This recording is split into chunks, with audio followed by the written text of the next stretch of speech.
Hey guys, it's Luke Yon, and today I am going to be discussing the first batch of books that I have read so far in 2024. So I'm going to be discussing all the books that I read in January and February.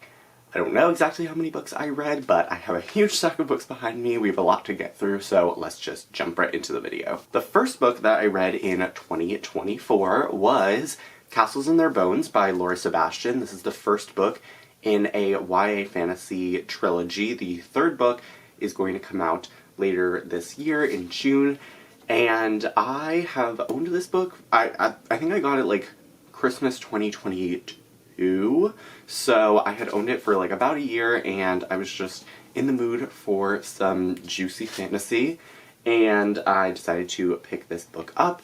And I ended up giving this book 5 out of 5 stars. I think it is the first time I've ever rated the first book I read in a year a full 5 out of 5 stars. But this book definitely deserved it. It was super addicting. To save time, I'm going to do quick synopses of each of these books just so you can get a quick idea. But essentially, this book takes place in a second world fantasy setting, and it follows 3 main characters, Sophronia, Daphne, and Beatrice, and they have been raised by their mother, who is the empress of this land, and they have known that when they turn 16, they're going to be married off to 3 different heirs to 3 different kingdoms, and they have to kind of just live there and basically play into their mother's big plan to take over the entire like empire or like continent, essentially. So we follow each of the 3 sisters as they go to these different kingdoms and meet their betrothed. And it is so addicting. Like, this book is over 500 pages long, but it feels like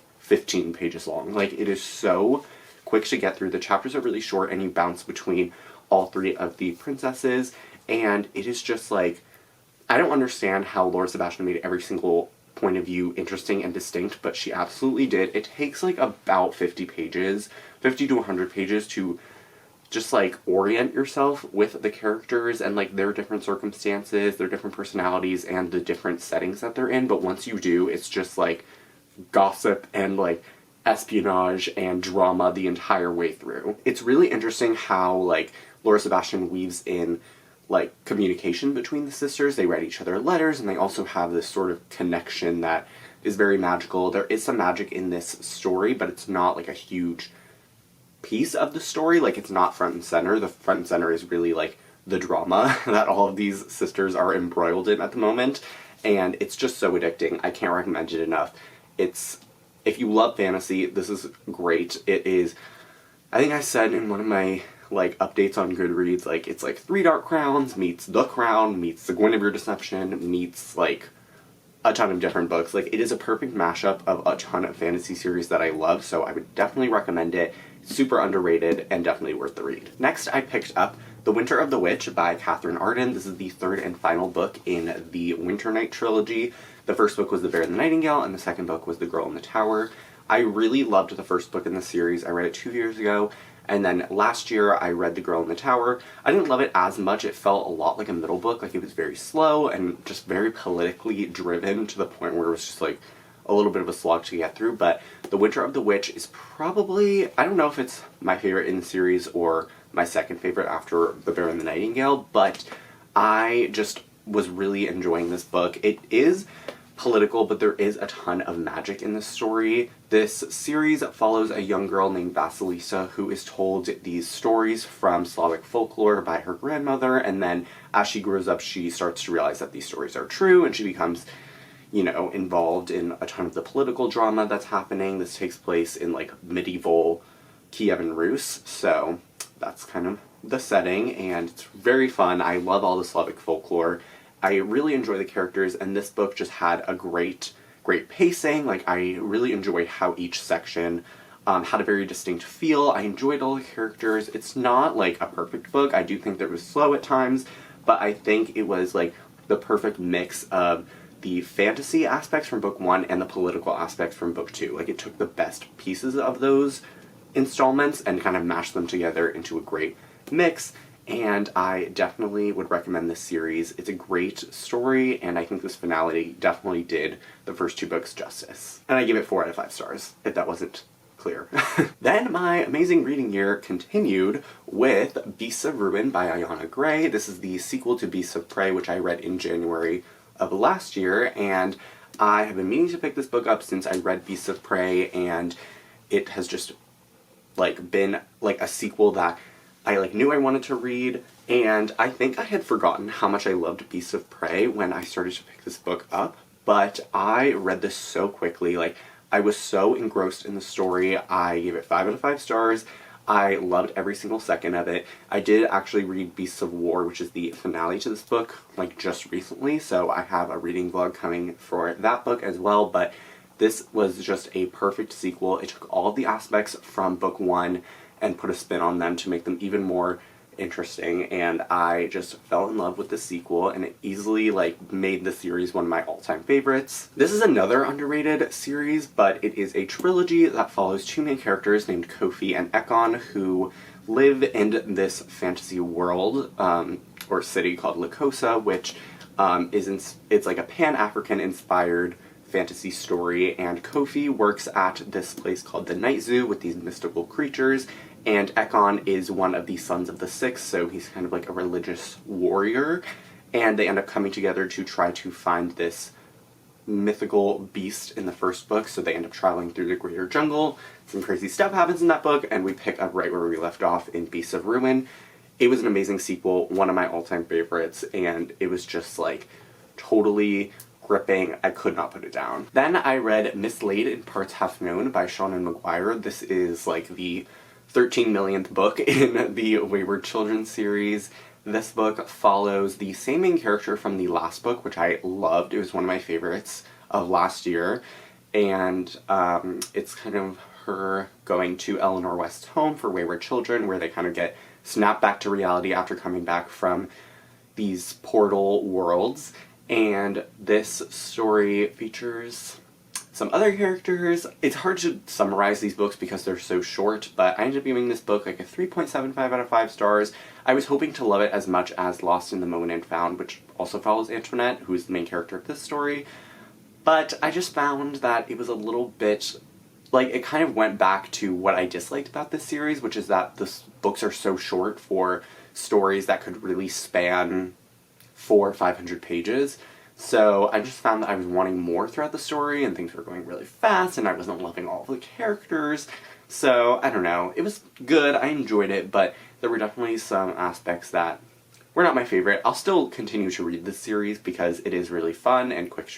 They're quick books to get through, but not one of my favorites not one of my favorite installments in this series or like world. Then I did my annual reread of the Truly Devious series by Maureen Johnson. So I read Truly Devious, The Vanishing Stair, The Hand on the Wall, The Box in the Woods, and 9 Liars. As I said, all by Maureen Johnson. I've talked about this series numerous times on my channel before. If you did not know, it is one of my favorite series of all time, and the first 3 books in the series, so these 3 books right here, take place in Vermont, and there are kind of 2 storylines. So we find out in the beginning that in 1936, Tycoon Albert Ellingham's wife and daughter were kidnapped. A little while later, his wife's body was discovered, but his daughter was never seen again. She went missing. No one knows what happened to her, and at the same time, another student at the school has gone missing. So it was this big case from the 30s. There was, no answer. And then we also have a present-day timeline with Stevie Bell, who ends up coming to Ellingham Academy, which is a school where you can get in if you have this, undeniable talent, if you are a prodigy, and she gets in because she says she's going to solve the murders that happened there, and then the whole series just follows her digging up these clues. We switch back from 1936 to present day, and I just, love this series so much. I will read it every single year and never get bored of it. There are still pieces of the story that I discover every time I reread it. It is, to me, a perfect trilogy, and I just love all of the characters. The setting is one of my favorites of all time, and just the story is so, you can't put it down. Literally, intricately plotted, compulsively readable. John Green summarized it perfectly. And then there are also 2 standalone mysteries that follow Stevie Bell. We have The Box in the Woods and Nine Liars. Box in the Woods takes place in at this camp, and it's after Stevie has solved the truly devious case, and she is asked to come to this camp where a murder happened in the 1970s. And then in Nine Liars, she goes to England to study abroad with her friends, and she ends up learning about this mysterious situation that happened with 9 friends in the 1990s, where 2 of them were murdered, and the 7 that are left are kind of traumatized by the situation, obviously, and she ends up, again, solving the mystery. These are great as well. Box in the Woods I gave 4 stars, Nine Liars I gave 5 stars. It was one of my favorite books of last year. And if you want more Stevie Bell, these are great options. I love them so much. Next, I picked up Fire Endless by Rebecca Ross. This is the sequel to A River Enchanted. I gave this book like a 3.75 out of 5 stars. I think I gave it 4 stars when I first finished it, but looking back, it's more of a 3.75. Like, I don't think about this book super often. But essentially, this series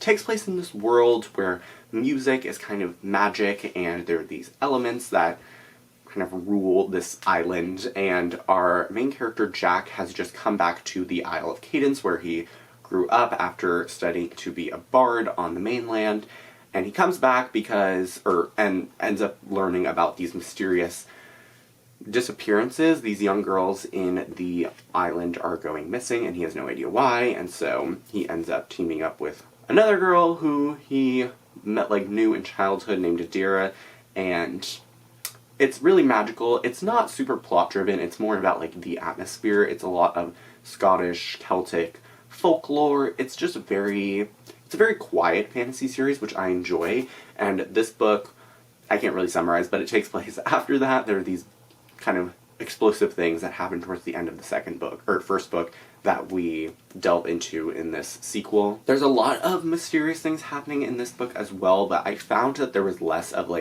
a through line with the plot as there was in the first book. There was not a lot that kept me excited to keep reading. This book is also very long. It's almost 500 pages, and it definitely felt like that. It took me quite a few days to read.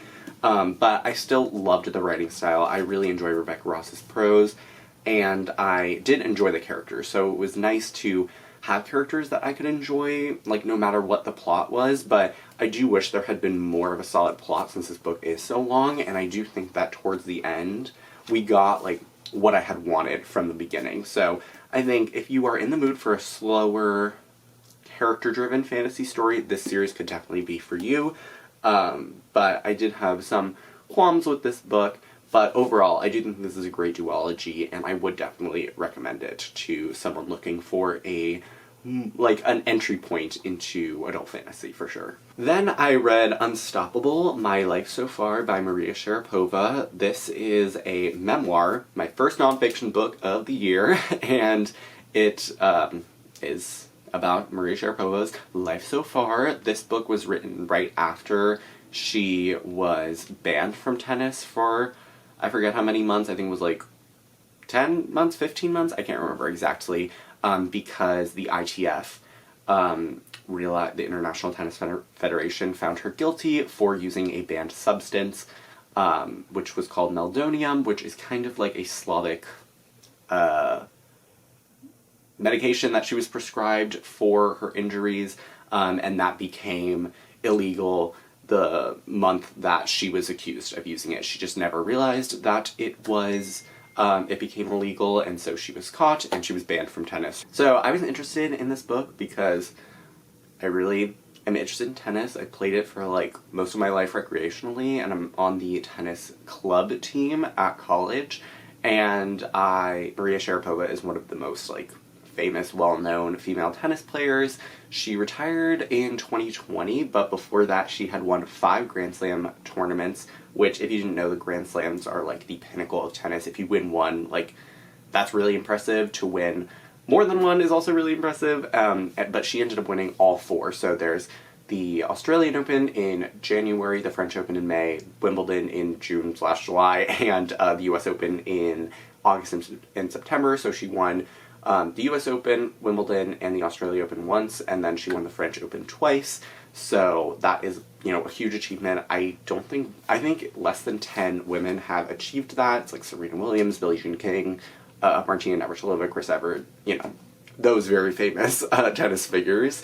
So she's a great tennis player, and I was interested in this book because I wanted to, you know, just learn about her life, and, like, know how she got to where she was, and also to learn a little bit more about the ITF ban. And I was actually very impressed by her candor and how openly she spoke about the situation. She took, like, full responsibility where she could, but she also admitted that she did find it a little bit unfair because she was never told that the substance was banned.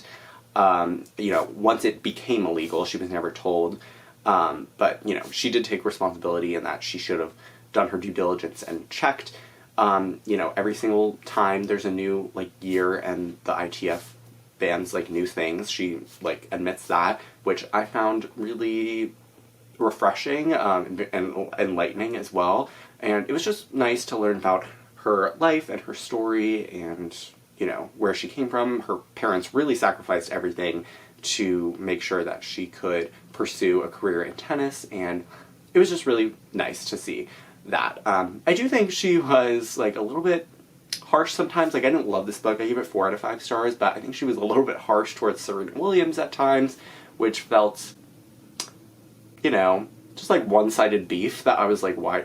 Sorry, there was just, like, a weird light change. I was like, why do you, like, still holding this, like, weird enmity? Not enmity, but, like, I don't know. It just felt like she was kind of, like, bitter at certain points, and that she was, like, I don't know, there was, like, a weird story about, like, Serena Williams in the locker room after she lost to Maria in, at Wimbledon, and it was just, like, strange. So, I didn't love the sections about Serena Williams and, like, Maria's perspective on that, but I do think I appreciated her honesty, and I appreciated learning about her story. I think it was, you know, very interesting and inspiring as well. Then the last book that I read in January was Why Didn't They Ask Evans by Agatha Christie. I love Agatha Christie. I read a few of her books every single year, and this one had just been on my radar for a while, and I decided to pick it up. And it basically, the mystery at the center of the story is that this guy named Bobby is playing golf, and he ends up losing his ball, and he goes to look for it, and when he does, he finds that there is a dead man on the links,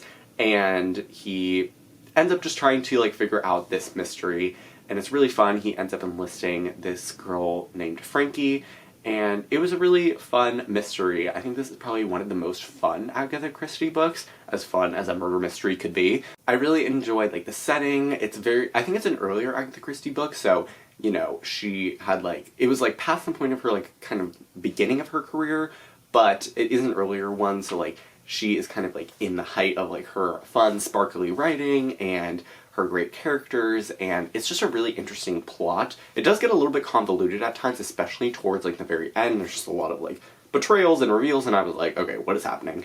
But the mystery itself is really, really interesting and a great propellant for the rest of the story, and I enjoyed the characters, as I said, and I don't read a ton of books that or, like, murder mysteries that do not follow, like, a detective, especially for Agatha Christie. I usually read either Hercule Poirot or Miss Marple. I haven't read a ton that are just, like, normal people solving the murder. Like, the only that I can think of is the Sittaford mystery. I don't really consider And Then There Were None that, because that's, like, a little bit different, but, like, just people trying to figure out this murder that aren't, like, professional detectives like Poirot or Miss Marple. So I found that really fun and, like, new for Agatha Christie, because, again, I haven't read a ton of those from her, and I thought it was just a really, like, enjoyable story. Like, I really don't have many complaints for it. I give it 4 out of 5 stars. It's not, like, one of my favorites. I don't think about it, like, every single day, but I think it's a super solid one, and definitely, like, a good starting point if you're looking to, you know, getting into some of her catalog. Then the first book that I read in February was Stardust in Their Veins by Laura Sebastian. This is the sequel to Castles in Their Bones, and I decided to pick this up because I was like, okay, I need to know what's going to happen next. The third book is coming out in June. I want to be all caught up. And I gave this book 4 out of 5 stars. I enjoyed it a lot, but not as much as the first book in the series. I feel like that's kind of the general consensus. I'd seen a few reviews before I picked this up that it was a little bit more slow and boring than the first book, and I sadly do have to agree. I think the stuff that I loved in the first book was there.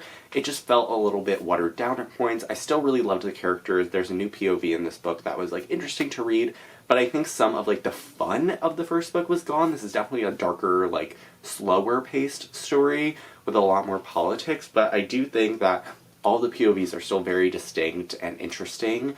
I just think that this book was way too long. It's like even longer than the first book. I think it's like 570 something pages.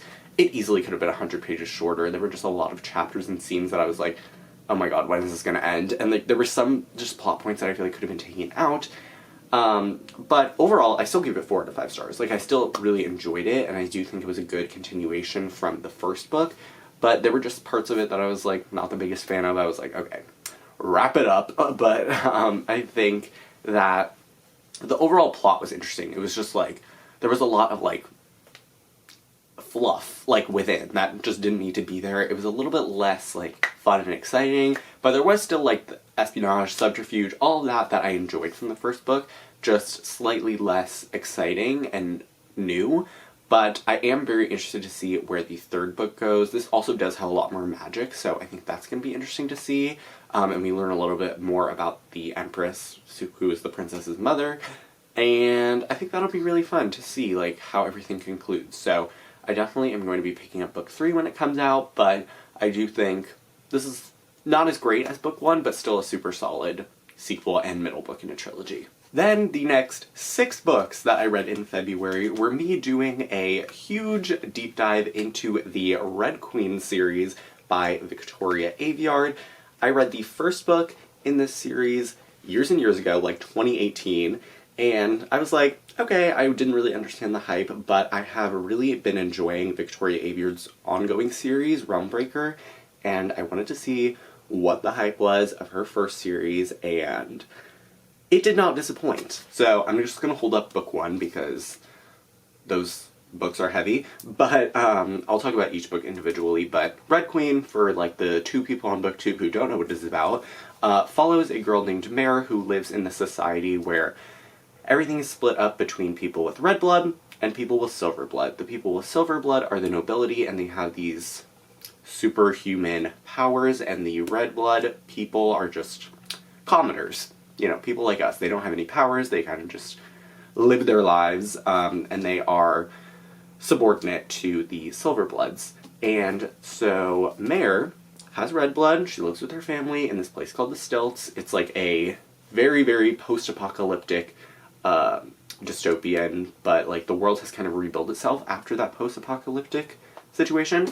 And so it's like, it takes place in the US, but a very fantasy sci-fi version of it, like thousands of years in the future. And we follow Mare with her family, and one day she ends up revealing, by accident, she didn't even know herself, that she has silver-like abilities. She has lightning powers, and to kind of cover this up, the royal family invites her in and asks her to pretend that she is a long-lost silver princess, but they're trying to figure out, like, why, if she has red blood, does she have these silver blood type magical superhuman abilities. That was a very choppy synopsis, but I'm sure most of you know what the series is about. And as I said, I did read this book years ago, but I barely remembered like any of the plot, so I just kind of jumped into it because I was like really interested to see like, you know, what like Victoria Aveyard started out with, because as I said, I do really enjoy her current series, Realmbreaker, so I was like, let me just, while we're waiting for the third book in that series, go back and read her first series, because I had seen that Whitney from Reading Novels ended up binge reading this series and really loving it, and we do have similar tastes, so I was like, okay, I'll just bite the bullet and finally read the series. I've been wanting to for a couple of months, even like years. So I picked up Red Queen, and I pretty much devoured this book in like 2 days. It was so addicting. I loved the characters, I loved this world, and I really enjoyed Victoria Aveyard's plotting and her writing. Like, she's in Realmbreaker had really great plots, and I do remember enjoying like the story of this book when I read it the first time, but I was just so hooked to this book. It's like a perfect book to read if you're like busy in school, because you can read it so quickly just because it's so engrossing. It's not something that you have to like slog through. You can kind of just shut off your brain and just fall into the story. I really loved Mare as a main character. I thought she was super interesting and very like unique for a YA protagonist. Like I enjoyed following her. I loved the world. I loved all the superhuman abilities. If you like Shatter Me, like you will love this series. And I just like could not put it down. And like the cliffhangers at the end of each chapter, the cliffhanger at the end of this book, I already like knew what was going to happen, but I was still shook somehow. And I just was like, okay, guess I'm going to read this entire series now. And also, like, can we just talk about like how beautiful these books are? Like the end papers and like the covers. I'm a huge fan. So anyway, Red Queen I rated 4 out of 5 stars. Really enjoyed it, but definitely felt like the first book in a series with like setting up a lot more that was to come. I did read the Cruel Crown novellas, but I'm going to talk about the 2 novellas in that when I discuss Broken Throne, which also includes those. Obviously the next book is Glass Sword, which is probably my least favorite book in the series. I still gave it 4 out of 5 stars and I was still like really addicted to it, but it definitely followed the like finding allies or like finding people like us thing, which is very common in dystopian books, but I still really enjoyed it. I liked the way Victoria Aveyard kind of put a spin on things, and there was just a lot of like mystery in this book, which I really enjoyed because we are only in Mare's head and we don't know what's going on with like Maven and Alara and everyone back in the like royal sector. So we are kind of just following Mare and all her like friends as they kind of try to find more people like them and discover again more about this red blood silver blood situation. Again, the end papers, really cool. Love this cover. It's actually probably my favorite cover in the series, which is interesting.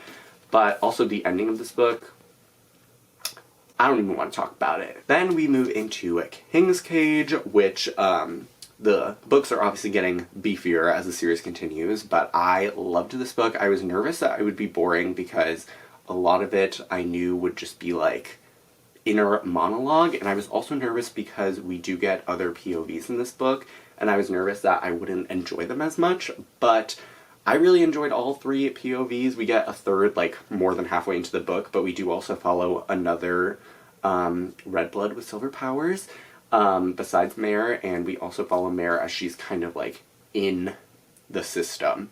I don't want to like spoil a lot, but if you've read Imagine Me by Tahana Mafi, kind of gives that vibe, except she's not like brainwashed. But I really enjoyed this book. I thought it was just like really addicting to read, and I was surprised at like every turn. I was just not expecting a lot of things, and I loved the way that Victoria Aveyard like told this story. I thought it could have been like, if it was in another author's hands, it might have been really boring, but I really applaud the way that she decided to like move through the plot, and I applaud her very like unique ways of just like writing inner monologue. I really loved this book. And again, the end paper is really cool. Also, the ending blew my mind. Then we have Warstorm, which is the 4th book, biggest book in the series, but also like one of the most addicting. I really liked the political like machinations in this book. I think it was a really great, like the first book was a lot about the plot, and then the second book a little bit slower, learning more about the magic system.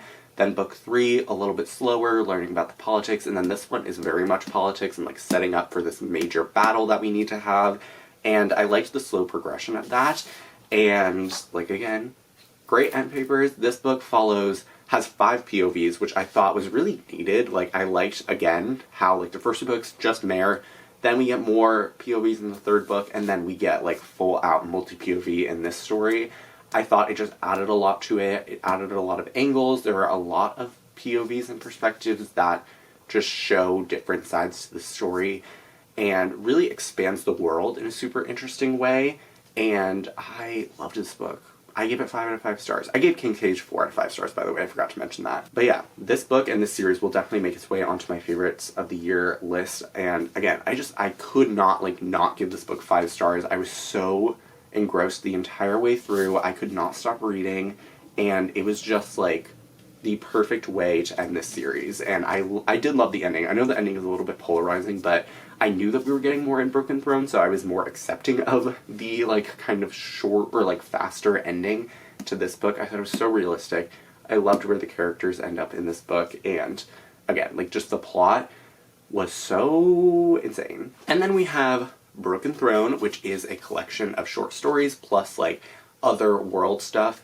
Honestly, my Goodreads review for this book is a very in-depth, so I would say if you want more like, you know, like more in-depth reviews of each novella and the like background world stuff, I would check that out. But like the end papers, red and silver, like I really love that. But basically, if you don't understand what I mean, we have like the book in between each novella and kind of framing the book itself are these like historical writings, and then you get more about the world and like each kingdom in between the novellas, and it just like we get like maps that kind of show like our world today and then like the Red Queen world, and it's just really cool to see how everything is connected.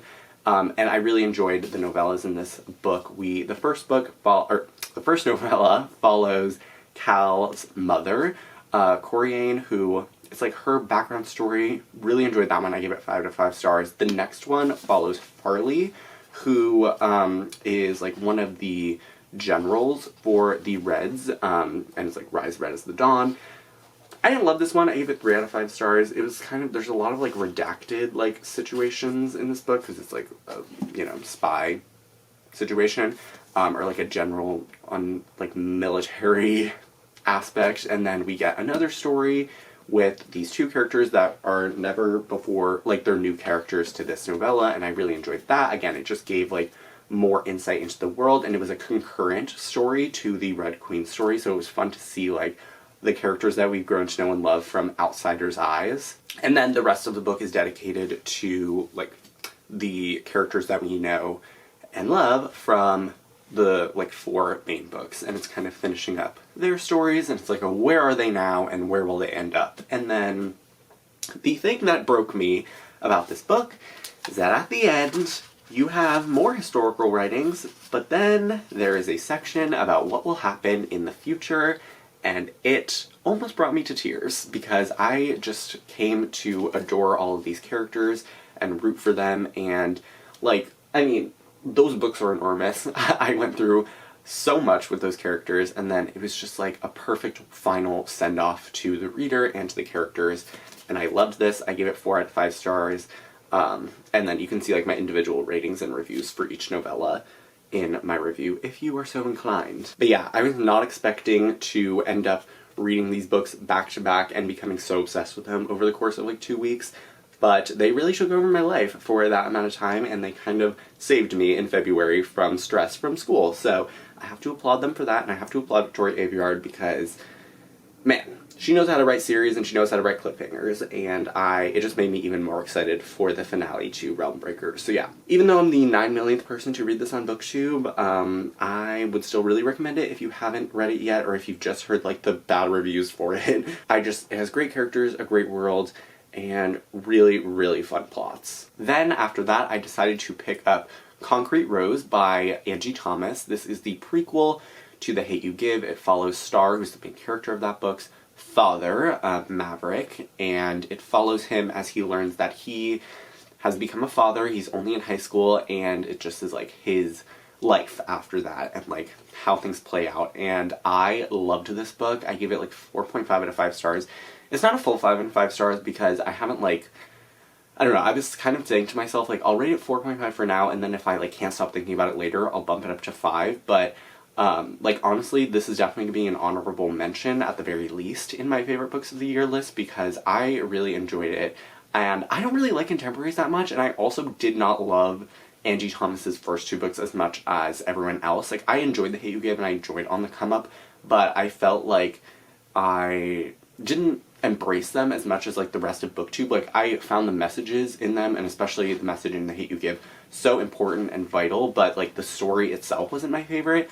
But in Concrete Rose, like the story, the characters, the message, all were like really, really amazing, and I can't recommend it enough. Like, I think even though the plot was like my favorite of the 3 Angie Thomas books, I think that is what like kept me from giving it a 5 out of 5 because there isn't much of a plot. It's mostly just like Maverick's life, which was fun to read about, but it wasn't like super engrossing. Like, him as a character was what was engrossing, but like the plot did fall like kind of flat sometimes, so I think that's why I couldn't fully like give it a 5 out of 5 stars, but still like a super solid contemporary book. I really, really love Maverick. He was my favorite character in The Hate U Give, so I was super excited to see like his origin story, I guess. And there were so many like little like hints and like nods to The Hate U Give, and even on the come up as well, because it's like obviously a connected universe, and I just loved that. I really love Angie Thomas's writing, and this is like one of my favorite contemporary books that I've read in recent memory, so I would definitely recommend it. It's so heartwarming. Like, I love Maverick's mom was like my favorite character in the book. She is like really the one that has stuck with me, and I also really love Lisa as well, who is like his girlfriend. And yeah, it's just, there were some shocking parts of the plot, and I do think like as a whole the plot was really interesting, like the main beats. It was just like there wasn't much of a through line. I guess like having a plot through line is like my what I need in books to like really fully embrace them as 5 out of 5 stars. But yeah, 4.5 out of 5 stars. I would really, really, really, really recommend it if you're looking for a contemporary book that has like some really strong messages, but also just is a very important story. So yeah, really, really enjoyed it, and I will definitely be mentioning it in my favorite books of the year video at the end of this year. Finally, we have come to the final book in this video, and that is, you know, the title is pretty helpful for that, The Final Gambit by Jennifer Lynn Barnes. This is the third and final book in the Inheritance Games trilogy. I read the Inheritance Games and the Hawthorne Legacy a few years ago, 2021 I think it was, and I really enjoyed both of those books. The Hawthorne Legacy was a little bit of a letdown. It definitely felt very like middle book syndrome-esque, but The Final Gambit was really great. It had like a lot that I loved from the first book, like all the riddles and like all the excitement, but I do think that the first book is still my favorite in the series. The plots in the second and third book definitely became a little bit convoluted, and there were times when I was just like, my brain was like scrambled, and I feel like I would have to like study this book and like read it, or like read this series when I have nothing else going on and I can just like focus on it 100%, because there are just so many like family members and like plot lines and things to remember that it's just like hard sometimes during like certain chapters when you don't fully understand every single thing. But I do appreciate like the complex plotting. It's very much like a tangled web of plot, but in a good way. I'm making it sound really bad, but it is really good. I ended up giving this book 4 out of 5 stars. It was really fun, and I did really enjoy the ending. I thought like the like very, very ending, like Avery's decision at the end was very like realistic and like very like it warmed my heart. I really enjoyed it. But if you don't know what the series is about, it follows a girl named Avery who finds out that she has become the heir to this multi-billion-dollar fortune. But the twist is she has never met the guy that has left her all of his money, and so the only stipulation to receive the fortune is that she has to live in his estate for 1 full calendar year, and she has to deal with like all of his family members and his grandchildren as well, like 4 brothers who she becomes like embroiled in the drama of. So very interesting. It's really a cool mystery, and I like the way things unfolded in this story, but wasn't like perfect for me. Like there were parts of this book that I was like a little bit like bored in at times and just like confused. That could be like my fault, but whatever. So yeah, definitely a solid series, and I am excited to read the other books set in this world, and I think that this was a very great conclusion as a whole, and I would definitely recommend the series overall. But that is the final book that I have to talk about. I would love to know what books you all read in January and February, and I would also love to know your thoughts on any of the books that I mentioned today. But that is it for this video. I really hope you guys enjoyed. All of my social media links are in the description box below, and I will see you soon for a new video. Bye!